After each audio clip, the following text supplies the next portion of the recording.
नमस्कार दोस्तों, मैं आपका दोस्त कमलजीत सिंह ऑनलाइन क्लासेज में आपका स्वागत करता हूं। आज हम इससे पिछला टॉपिक हमने राष्ट्रपति पढ़ा था, अब राष्ट्रपति की शक्तियों के बारे में पढ़ेंगे।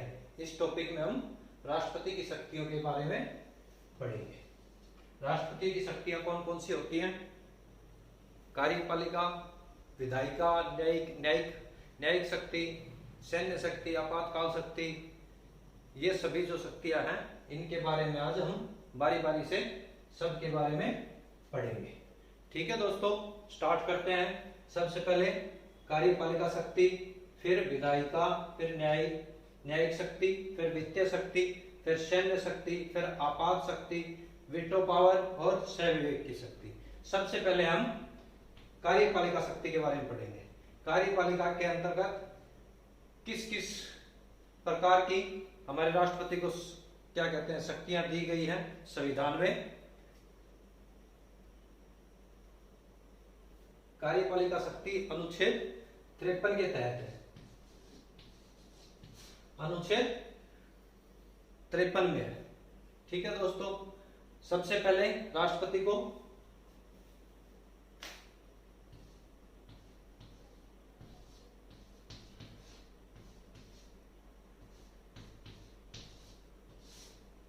नियुक्ति की शक्ति है। नियुक्ति की शक्ति में कौन कौन सी नियुक्तियां करता है राष्ट्रपति? राष्ट्रपति प्रधानमंत्री की नियुक्ति करता है, ठीक है। और प्रधानमंत्री का जो मंत्री परिषद होता है, प्रधानमंत्री की सलाह से मंत्री परिषद की नियुक्ति करता है। और राज्यपाल हैं उनकी भी नियुक्ति करता है। हाई कोर्ट और सुप्रीम कोर्ट, उसके जो मजिस्ट्रेट हैं, मजिस्ट्रेट नहीं मुख्य न्यायाधीश, उनकी न्यायाधीशों की नियुक्ति कौन करता है? राष्ट्रपति करता है। और आयोग हैं जितने भी, उन सभी की भी राष्ट्रपति क्या कहते हैं नियुक्तियां करता है। जो उच्च पदों पर उच्च अधिकारी हैं हमारे, जो सेक्रेटरी हैं, सचिव हैं, पीएम की नियुक्ति है, मंत्री परिषद की नियुक्ति है, राज्यपाल की नियुक्ति है, मुख्य न्यायाधीश की नियुक्ति है, या हाईकोर्ट के मुख्य न्यायाधीश की नियुक्ति है। ये सभी नियुक्तियां किसके द्वारा की जाती है? राष्ट्रपति के द्वारा की जाती है। ठीक है दोस्तों, पहला कार्य नियुक्ति का।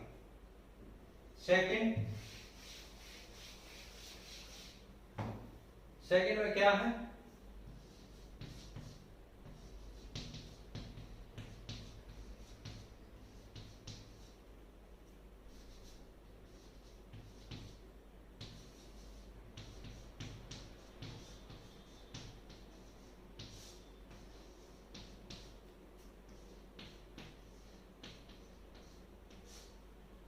अंतरराज्य परिषद का गठन। अंतरराज्य परिषद का गठन कौन करता है? राष्ट्रपति करता है। इसमें जितने भी हमारे स्टेट है, राज्य हैं, उनके सारे मुख्यमंत्री इस परिषद के सदस्य होते हैं और प्रधानमंत्री इनकी अध्यक्षता करता है। अंतरराज्यीय जो परिषद है उसका गठन कौन करता है? राष्ट्रपति करता है। और राष्ट्रपति जितने भी हमारे स्टेट के जितने भी मुख्यमंत्री हैं वो इस परिषद के मेंबर होते हैं और उनकी सबकी अध्यक्षता, किसी भी मामले में जो सुनवाई होती है, किसी प्रकार का कोई भी कार्य होता है जो पूरे देश से रिलेटेड होता है, तो उसमें प्रधानमंत्री उसकी अध्यक्षता करता है। ठीक है दोस्तों, नेक्स्ट अनुच्छेद 263 के तहत। ठीक है। थर्ड,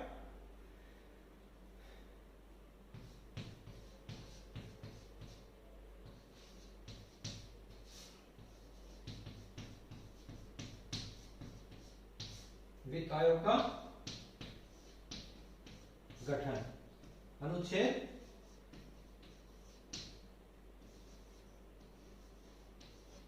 280 के तहत। थर्ड नंबर पर वित्त आयोग का जो गठन है वो भी किसके द्वारा किया जाता है? राष्ट्रपति के द्वारा किया जाता है, अनुच्छेद 280 के तहत। फोर्थ,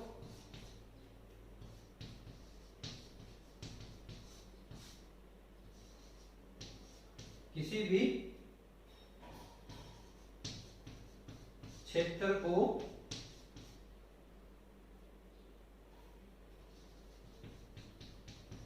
अनुसूचित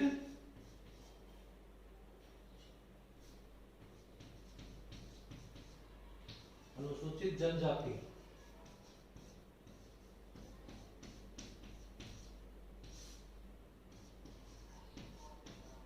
क्षेत्र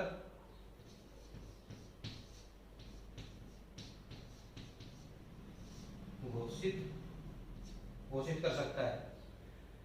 चौथा क्या है, किसी भी क्षेत्र को अनुसूचित जनजाति क्षेत्र घोषित कर सकता है। ये कार्यपालिका के तहत ही राष्ट्रपति की शक्ति है।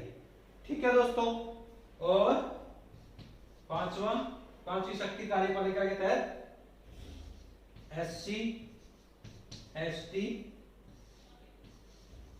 OBC आयोग का गठन। ये SC ST OBC जो आयोग है उनका गठन भी कौन करता है, राष्ट्रपति करता है। कार्यपालिका के तहत राष्ट्रपति की यह शक्ति है कि SC ST OBC जो आयोग है उनका गठन भी राष्ट्रपति के द्वारा ही किया जाता है। सबसे पहले तो नियुक्ति कार्यपालिका शक्ति में, पहले नियुक्ति, फिर अंतर्राज्यीय परिषद का गठन, फिर वित्त आयोग का गठन, फिर किसी भी क्षेत्र को अनुसूचित जनजाति क्षेत्र घोषित कर सकता है, यह राष्ट्रपति की पावर है। और फिर SC ST और OBC आयोग का भी गठन कर सकता है। ठीक है दोस्तों,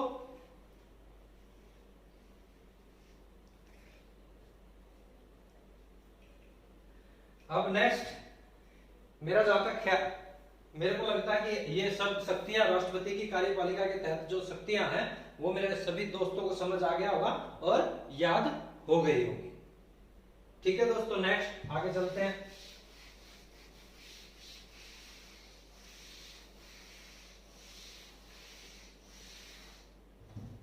नेक्स्ट है विधायी शक्ति। अब विधायी शक्ति राष्ट्रपति की विधायी शक्ति के बारे में पढ़ते हैं।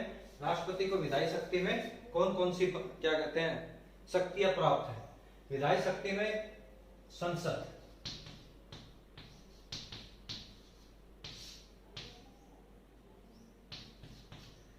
राष्ट्रपति संसद का अभिन्न अंग होता है।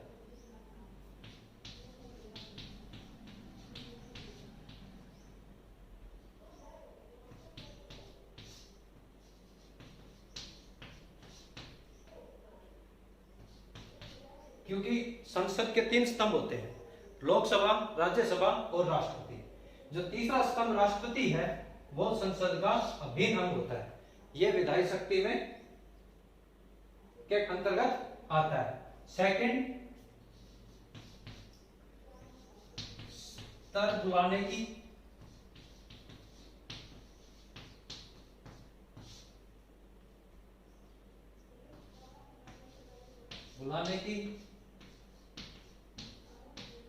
सत्र को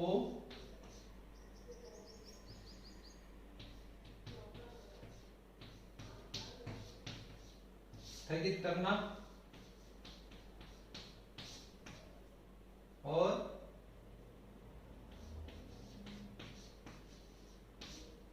लोकसभा को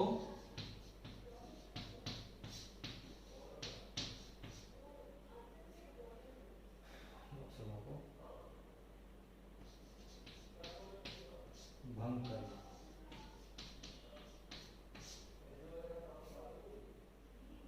अनुच्छेद 85। सेकंड शक्ति, विधायी शक्ति में राष्ट्रपति स्तर बुला सकता है, उसको स्थगित कर सकता है और लोकसभा को भंग कर सकता है राष्ट्रपति की सलाह पर। ठीक है, नहीं, प्रधानमंत्री की सलाह पर। प्रधानमंत्री की सलाह पर लोकसभा को भंग कर सकता है। ये सेकंड शक्ति है विधायी शक्तियों में ये सेकंड शक्ति है जो हमारे राष्ट्रपति की है, जिसमें वो सत्र बुला भी सकता है, स्तर को स्थगित भी कर सकता है और लोकसभा को भंग कर सकता है। थर्ड,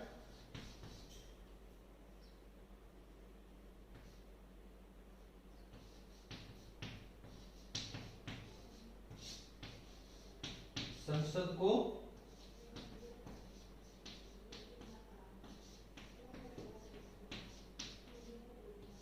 संबोधित विधायी शक्ति में संसद को संबोधित करने का अधिकार है, शक्ति है, वो भी हमारे राष्ट्रपति के पास है। फोर्थ,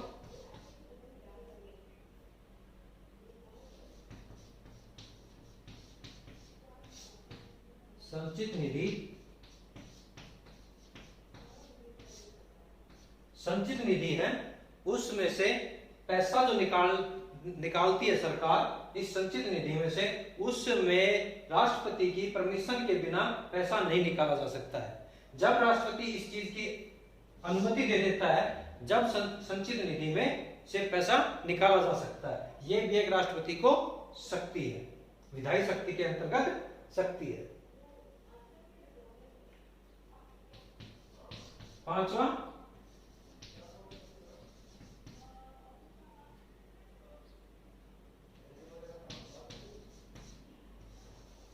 अध्यादेश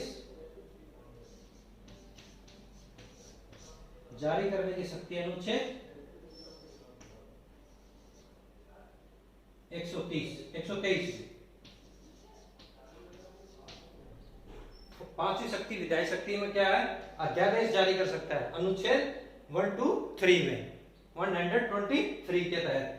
अध्यादेश कब जारी करता है? जब लोकसभा राज्यसभा का स्तर नहीं चल रहा हो और किसी कानून की जरूरत हो तो राष्ट्रपति अपने स्वयं विवेक से वो कानून को, अध्यादेश को जारी कर सकता है। ठीक है, ये विधायी शक्ति के अंतर्गत है। और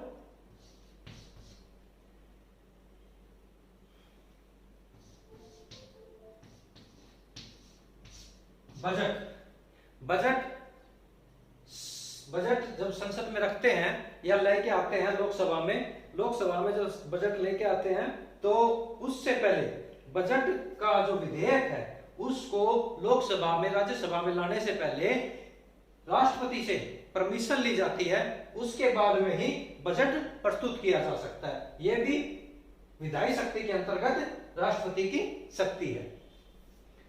ठीक है दोस्तों, और ये विधायी शक्ति के अंतर्गत राष्ट्रपति इसका अभिन्न अंग है। सत्र बुला सकता है, स्थगित कर सकता है, लोकसभा को भंग कर सकता है, राष्ट्रपति क्या कहते हैं, प्रधानमंत्री की सलाह पर,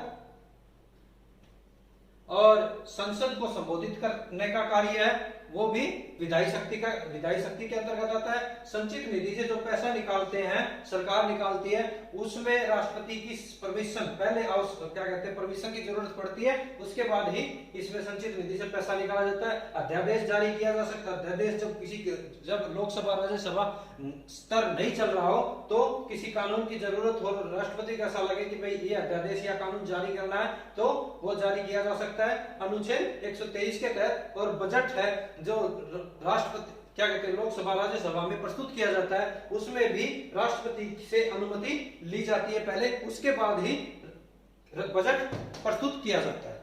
ठीक है दोस्तों, ये हो गई हमारी सेकंड विधायी शक्ति। आगे चले,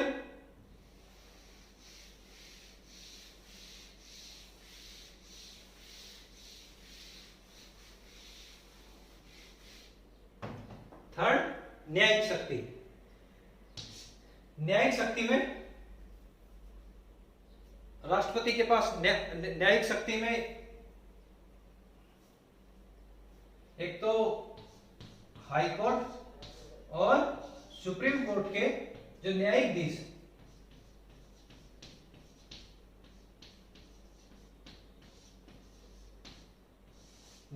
हैं उनकी नियुक्ति करता है वो राष्ट्रपति करता है।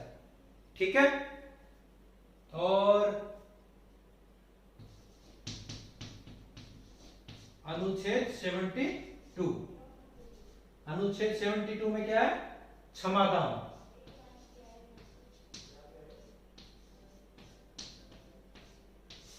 अनुच्छेद 72 में क्षमादान है। इसमें राष्ट्रपति किसी भी व्यक्ति की जो मुलजिम है या किसी प्रकार से कोई दोषी है तो उसकी सजा है उसको कम कर सकता है, माफ कर सकता है। जैसे किसी को फांसी की सजा है उसको उम्र कैद में बदल सकता है, किसी को उम्र कैद की सजा है उसको कम कर सकता है, और किसी को माफी भी दे सकता है, क्षमा भी कर सकता है, उसके सारे गुनाह माफ करके उसको रिहा भी करवा सकता है। अनुच्छेद 72 में ये राष्ट्रपति की शक्ति है। ठीक है दोस्तों। और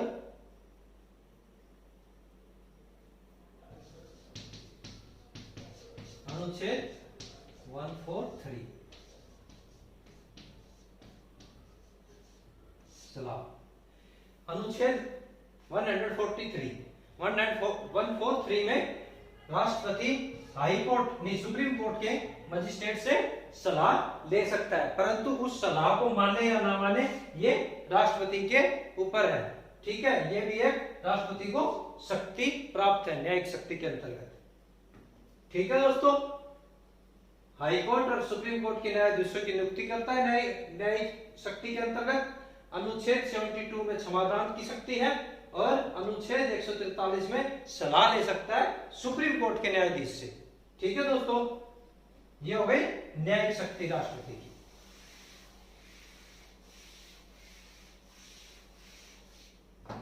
और अब वित्तीय शक्ति।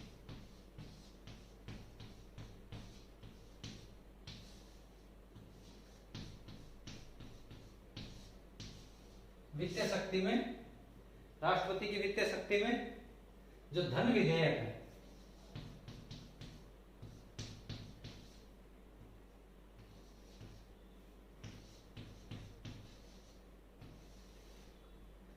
जो धन विधेयक है उसमें राष्ट्रपति की जब बजट धन विधेयक जब संसद में या लोकसभा में या राज्यसभा में पेश करते हैं, उससे पहले राष्ट्रपति से उस धन विधेयक को प्रस्तुत करने के लिए पूर्व में अनुमति ली जाती है। पूर्व में अनुमति ली जाती है, उसके बाद में ही धन विधेयक को संसद में लोकसभा या राज्यसभा में प्रस्तुत किया जाता है। ठीक है, फिर ये फर्स्ट सेकंड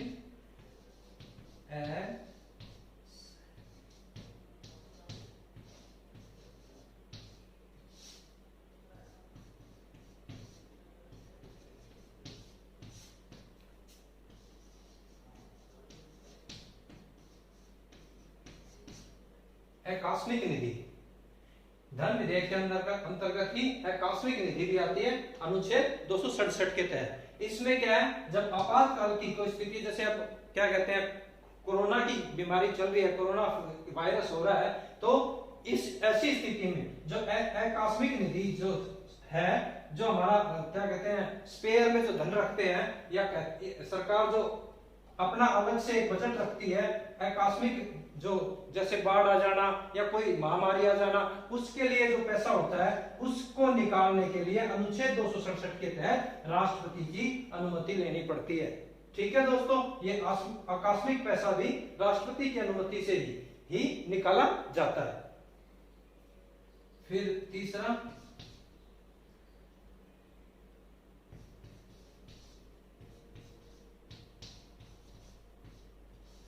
वित्तीय विधेयक।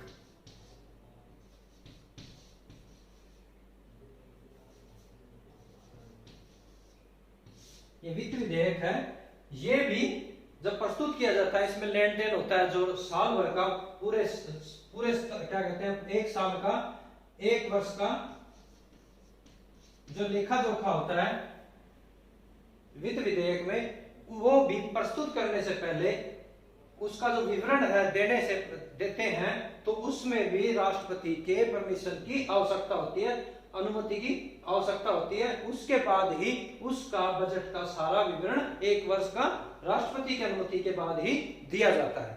ये भी वित्तीय शक्ति के अंतर्गत ही आता है। ठीक है दोस्तों, एक तो धन विधेयक प्रस्तुत करने से पहले राष्ट्रपति की अनुमति लेनी पड़ती है। आकस्मिक निधि है, इससे धन निकालने के लिए भी राष्ट्रपति से अनुमति लेनी पड़ती है अनुच्छेद 267 के तहत। और वित्त विधेयक है, इसको भी जब इसका लेखा जोखा जो साल भर में जो भी लेखा जोखा हुआ, जो खर्च हुआ है, किसी से लिया है, किसी को दिया है, उसको भी प्रस्तुत या विवरण, उसका जो संसद में प्रस्तुत या विवरण दिया जाता है, तो भी राष्ट्रपति से ही अनुमति लेने पर ही इसका लेखा जोखा दिया जाता है। ठीक है दोस्तों, ये हो गई वित्तीय शक्ति। आगे चले।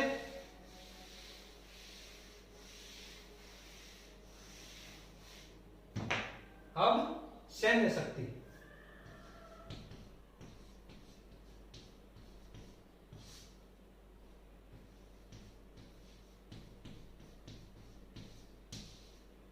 सैन्य शक्ति में राष्ट्रपति है वो तीनों सेनाओं का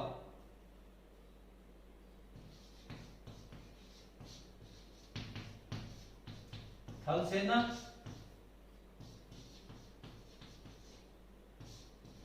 वायुसेना,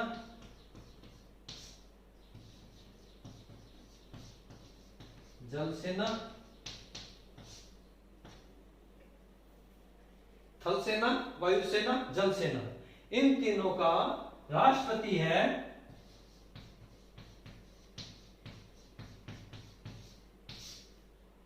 है वो इन तीनों का क्या होता है? अध्यक्ष होता है। अध्यक्ष होता है। थल सेना, वायुसेना और जल सेना का राष्ट्रपति है वो इनका प्रमुख होता है, तीनों सेनाओं का। ठीक है, सैन्य शक्ति में। और थल सेना, वायुसेना जो है या कहते हैं आर्मी, एयरफोर्स और नेवी, तीनों का ही अध्यक्ष कौन होता है? राष्ट्रपति होता है। ठीक है, सैन्य शक्ति के अंतर्गत ये आती है। आगे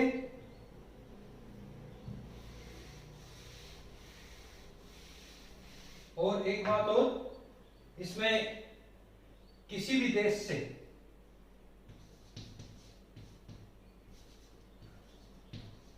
युद्ध की घोषणा या फिर शांति संधि,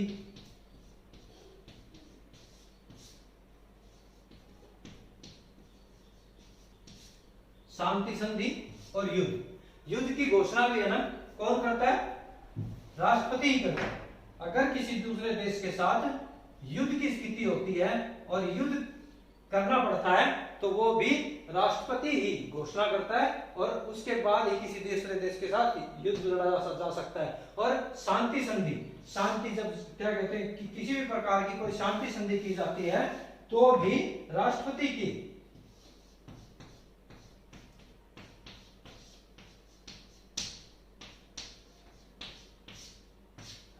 के नाम से ही वो शांति संधि की जाती है।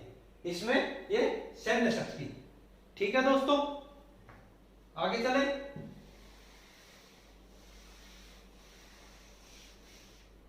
अब आपात शक्ति।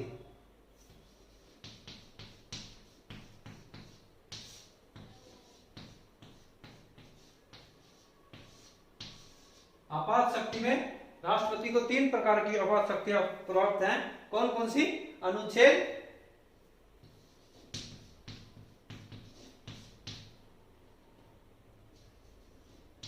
352, अनुच्छेद 356, अनुच्छेद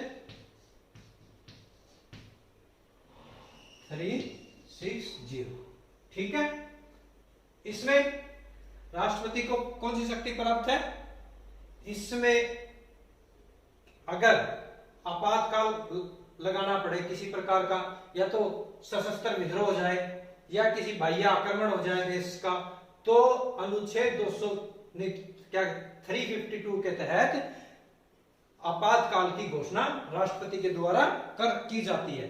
या तो सशस्त्र विद्रोह या किसी बाह्य युद्ध की स्थिति के कारण जब ऐसा होता है तो 352 के तहत, अनुच्छेद 352 के तहत, 352 के तहत आपातकाल की घोषणा की जाती है। किसके द्वारा की जाती है? राष्ट्रपति के द्वारा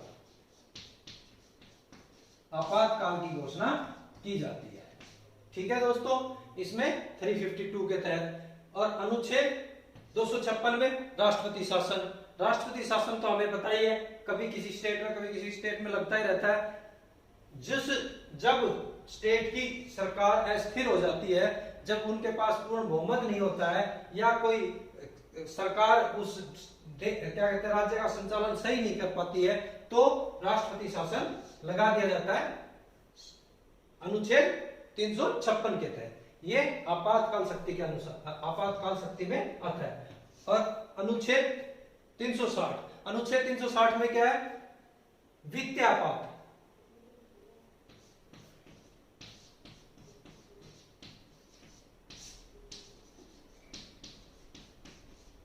वित्तीय आपात में क्या है?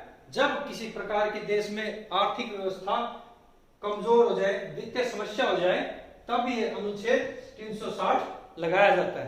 पर भारत देश की आर्थिक व्यवस्था अब तक ऐसी नहीं हुई है जो कि कभी वित्तीय आपात की घोषणा करनी पड़ी हो राष्ट्रपति को। अनुच्छेद 360 ये कहता है वित्तीय आपात, और हमारा देश अब तक ऐसी एक बार भी ये अनुच्छेद जो है 360 ये अब तक देश में एक बार भी नहीं लगा है। ऐसी नौबत आज तक नहीं आई है हमारे देश में। ठीक है दोस्तों, ये हो गई आपातकाल की शक्तियां। अनुच्छेद 252 में आपातकाल लगता है किसमें? किसी बाह्य आक्रमण के कारण या सशस्त्र विद्रोह के कारण। अनुच्छेद 356 में राष्ट्रपति शासन लगता है स्टेट में, और वित्तीय आपात 360 में। ठीक है दोस्तों, आगे चलते हैं।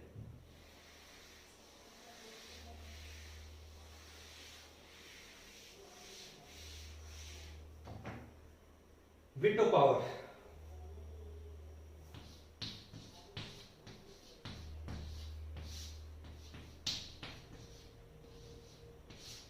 वीटो पावर कह सकते हो या वीटो शक्ति भी कह सकते हो।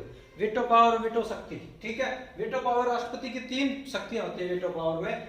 एक तो कोई भी विधेयक संसद से पास होकर के राष्ट्रपति के पास आता है हस्ताक्षर के लिए, तो वो उस विधेयक को हस्ताक्षर करके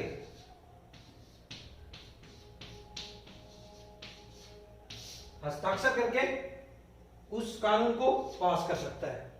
ठीक है। सेकंड, वो उसको 14 दिन के लिए पुनर्विचार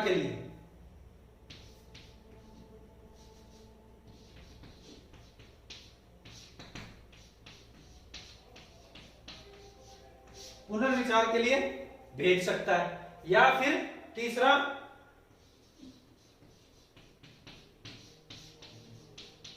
अपने पास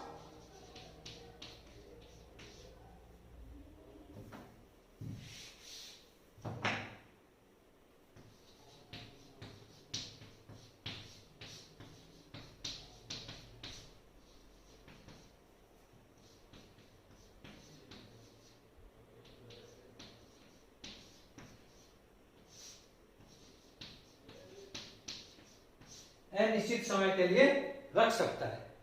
ये राष्ट्रपति को वीटो पावर है।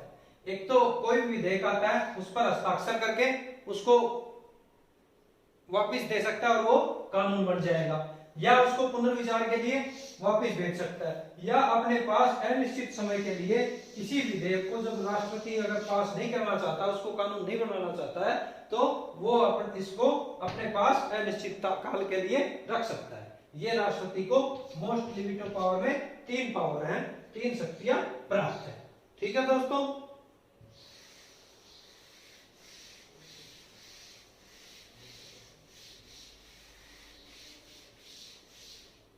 लास्ट सर्वविवेक की शक्ति।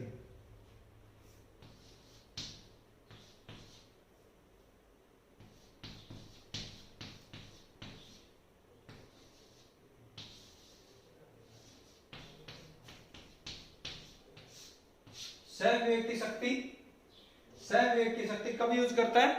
जब एक तो अध्यादेश जारी करते हैं अनुच्छेद 123 के तहत, वो भी सहविवेक की शक्ति के अंतर्गत आता है।